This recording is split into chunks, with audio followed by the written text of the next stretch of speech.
If anyone sins in that he hears a public adjuration to testify, and though he is a witness, whether he has seen or come to know the matter, yet does not speak, he shall bear his iniquity.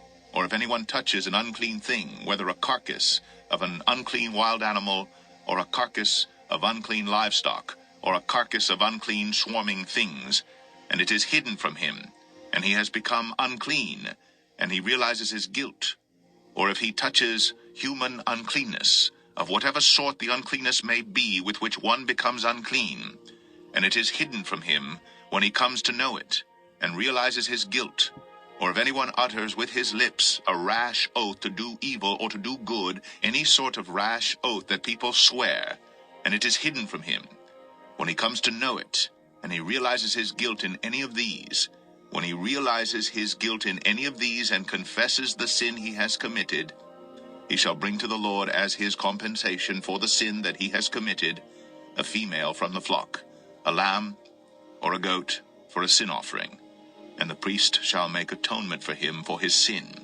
But if he cannot afford a lamb, then he shall bring to the Lord as his compensation for the sin that he has committed 2 turtle doves or 2 pigeons, one for a sin offering and the other for a burnt offering. He shall bring them to the priest, who shall offer first the one for the sin offering.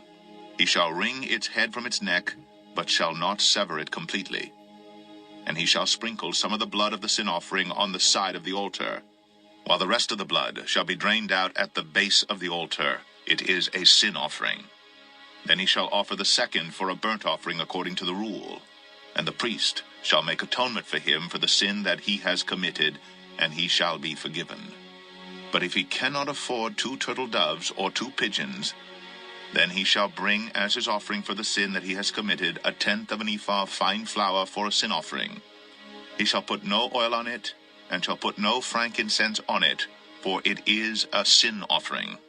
And he shall bring it to the priest, and the priest shall take a handful of it as its memorial portion, and burn this on the altar on the Lord's food offerings. It is a sin offering. Thus the priest shall make atonement for him for the sin which he has committed in any one of these things, and he shall be forgiven. And the remainder shall be for the priest, as in the grain offering. The Lord spoke to Moses, saying, If anyone commits a breach of faith, and sins unintentionally in any of the holy things of the Lord, he shall bring to the Lord as his compensation a ram without blemish out of the flock, valued in silver shekels, according to the shekel of the sanctuary, for a guilt offering. He shall also make restitution for what he has done amiss in the holy thing, and shall add 1/5 to it, and give it to the priest. And the priest shall make atonement for him with the ram of the guilt offering, and he shall be forgiven. If anyone sins, doing any of the things that by the Lord's commandments ought not to be done, though he did not know it, then realizes his guilt, he shall bear his iniquity. He shall bring to the priest a ram without blemish out of the flock, or its equivalent for a guilt offering, and the priest shall make atonement for him for the mistake that he made unintentionally, and he shall be forgiven. It is a guilt offering. He has indeed incurred guilt before the Lord. Leviticus 6.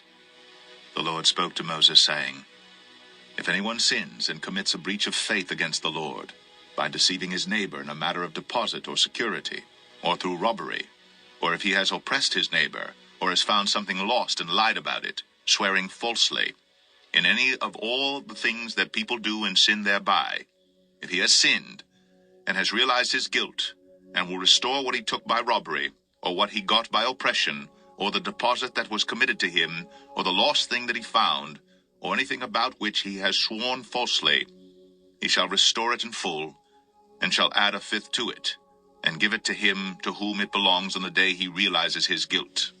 And he shall bring to the priest as his compensation to the Lord a ram without blemish out of the flock, or its equivalent for a guilt offering.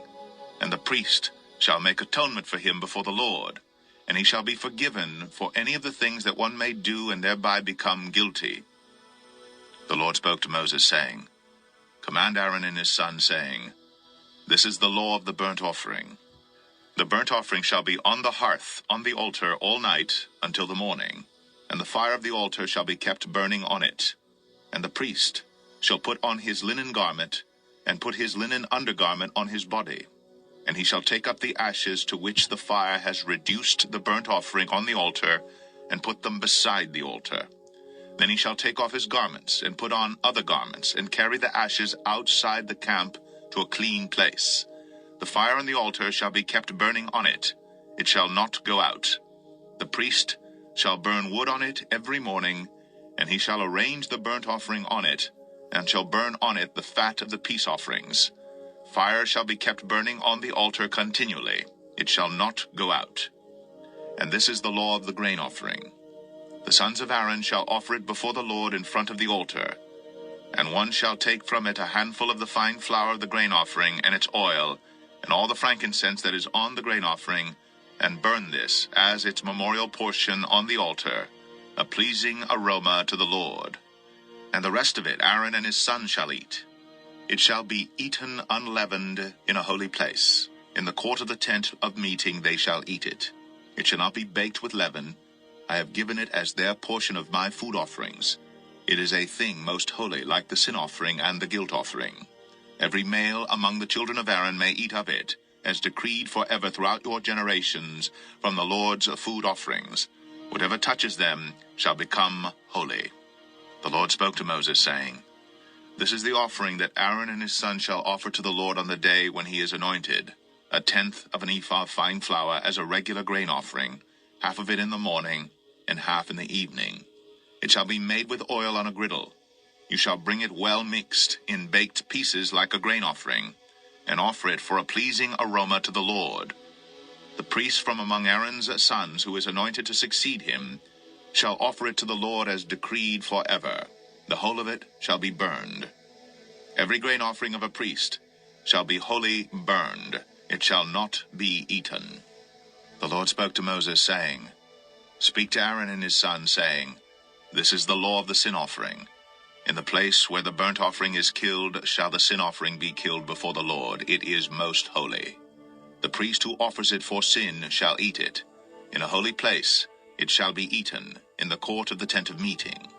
Whatever touches its flesh shall be holy, and when any of its blood is splashed on a garment, you shall wash that on which it was splashed in a holy place. And the earthenware vessel in which it is boiled shall be broken. But if it is boiled in a bronze vessel, that shall be scoured and rinsed in water. Every male among the priests may eat of it. It is most holy. But no sin offering shall be eaten from which any blood is brought into the tent of meeting to make atonement in the holy place. It shall be burned up with fire. Leviticus 7. This is the law of the guilt offering. It is most holy. In the place where they kill the burnt offering they shall kill the guilt offering, and its blood shall be thrown against the sides of the altar. And all its fat shall be offered, the fat tail, the fat that covers the entrails, the 2 kidneys with the fat that is on them at the loins, and the long lobe of the liver that he shall remove with the kidneys. The priest shall burn them on the altar as a food offering to the Lord. It is a guilt offering. Every male among the priests may eat of it. It shall be eaten in a holy place. It is most holy. The guilt offering is just like the sin offering. There is one law for them. The priest who makes atonement with it shall have it, and the priest who offers any man's burnt offering shall have for himself the skin of the burnt offering that he has offered. And every grain offering baked in the oven, and all that is prepared on a pan or a griddle, shall belong to the priest who offers it. And every grain offering, mixed with oil or dry, shall be shared equally among all the sons of Aaron. And this is the law of the sacrifice of peace offerings that one may offer to the Lord. If he offers it for a thanksgiving, then he shall offer with the thanksgiving sacrifice unleavened loaves mixed with oil, unleavened wafers smeared with oil, and loaves of fine flour well mixed with oil.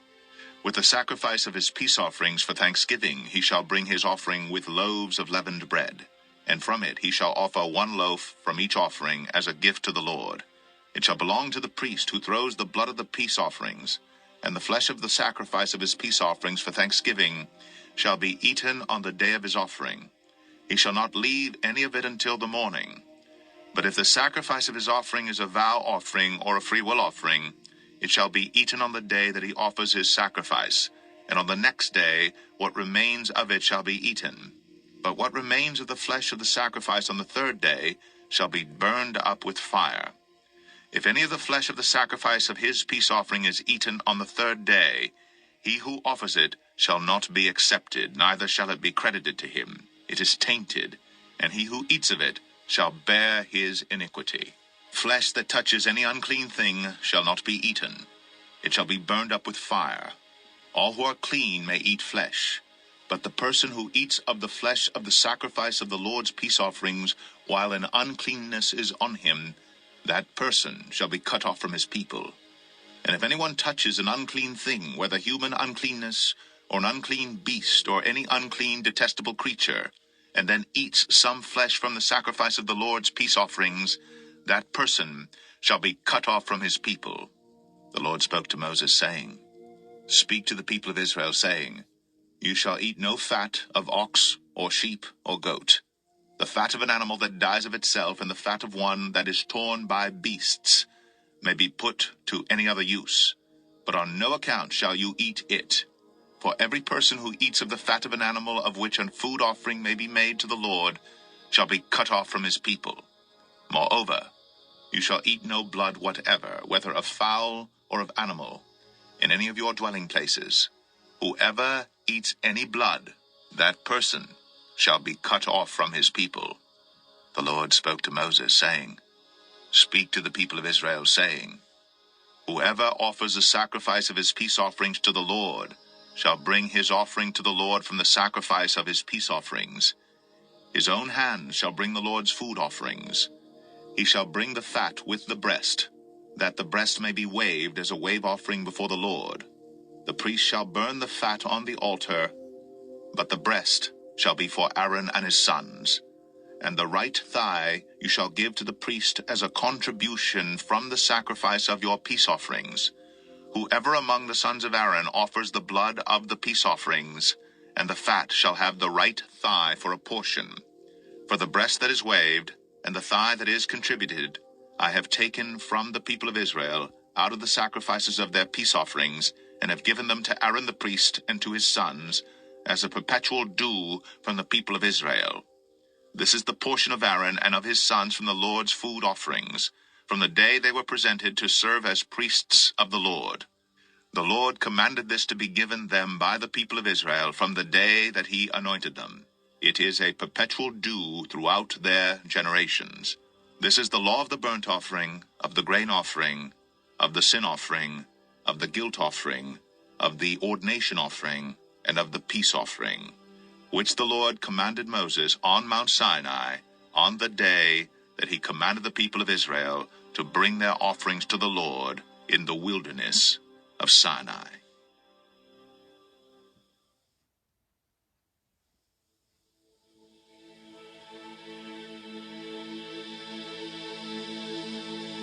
Leviticus 8. The Lord spoke to Moses, saying, Take Aaron and his sons with him, and the garments, and the anointing oil, and the bull of the sin offering, and the 2 rams, and the basket of unleavened bread, and assemble all the congregation at the entrance of the tent of meeting.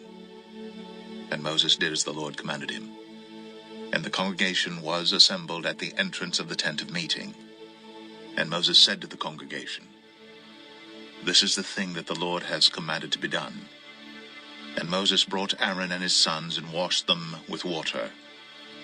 And he put the coat on him, and tied the sash around his waist, and clothed him with the robe, and put the ephod on him, and tied the skillfully woven band of the ephod around him, binding it to him with the band. And he placed the breastpiece on him, and in the breastpiece he put the Urim and the Thummim. And he set the turban on his head, and on the turban in front he set the golden plate, the holy crown, as the Lord commanded Moses.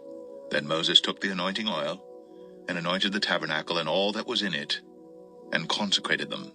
And he sprinkled some of it on the altar 7 times, and anointed the altar, and all its utensils, and the basin and its stand, to consecrate them. And he poured some of the anointing oil on Aaron's head, and anointed him to consecrate him. And Moses brought Aaron's sons, and clothed them with coats, and tied sashes around their waists, and bound caps on them, as the Lord commanded Moses. Then he brought the bull of the sin offering, and Aaron and his sons laid their hands on the head of the bull of the sin offering, and he killed it. And Moses took the blood, and with his finger put it on the horns of the altar around it, and purified the altar, and poured out the blood at the base of the altar, and consecrated it to make atonement for it. And he took all the fat that was on the entrails, and the long lobe of the liver, and the 2 kidneys with their fat, and Moses burned them on the altar. But the bull, and its skin, and its flesh, and its dung, he burned up with fire outside the camp, as the Lord commanded Moses. Then he presented the ram of the burnt offering, and Aaron and his sons laid their hands on the head of the ram, and he killed it. And Moses threw the blood against the sides of the altar. He cut the ram into pieces, and Moses burned the head and the pieces and the fat. He washed the entrails and the legs with water, and Moses burned the whole ram on the altar. It was a burnt offering with a pleasing aroma, a food offering for the Lord, as the Lord commanded Moses. Then he presented the other ram, the ram of ordination, and Aaron and his sons laid their hands on the head of the ram, and he killed it. And Moses took some of its blood, and put it on the lobe of Aaron's right ear, and on the thumb of his right hand, and on the big toe of his right foot. Then he presented Aaron's sons, and Moses put some of the blood on the lobes of their right ears, and on the thumbs of their right hands, and on the big toes of their right feet. And Moses threw the blood against the sides of the altar. Then he took the fat, and the fat tail, and all the fat that was on the entrails, and the long lobe of the liver, and the 2 kidneys, with their fat and the right thigh. And out of the basket of unleavened bread that was before the Lord, he took 1 unleavened loaf, and 1 loaf of bread with oil, and 1 wafer, and placed them on the pieces of fat, and on the right thigh. And he put all these in the hands of Aaron, and in the hands of his sons, and waved them as a wave offering before the Lord. Then Moses took them from their hands, and burned them on the altar with the burnt offering. This was an ordination offering with a pleasing aroma, a food offering to the Lord. And Moses took the breast, and waved it for a wave offering before the Lord. It was Moses' portion of the ram of ordination, as the Lord commanded Moses. Then Moses took some of the anointing oil, and of the blood that was on the altar, and sprinkled it on Aaron and his garments, and also on his sons and his sons' garments. So he consecrated Aaron and his garments, and his sons and the sons' garments with him. And Moses said to Aaron and his sons, "Boil the flesh at the entrance of the tent of meeting, and there eat it, and the bread that is in the basket of ordination offerings as I commanded, saying, Aaron and his sons shall eat it. And what remains of the flesh, and the bread you shall burn up with fire. And you shall not go outside the entrance of the tent of meeting for 7 days until the days of your ordination are completed, for it will take 7 days to ordain you. As has been done today, the Lord has commanded to be done to make atonement for you. At the entrance of the tent of meeting you shall remain day and night for 7 days, performing what the Lord has charged, so that you do not die. For so I have been commanded." And Aaron and his sons did all the things that the Lord commanded by Moses.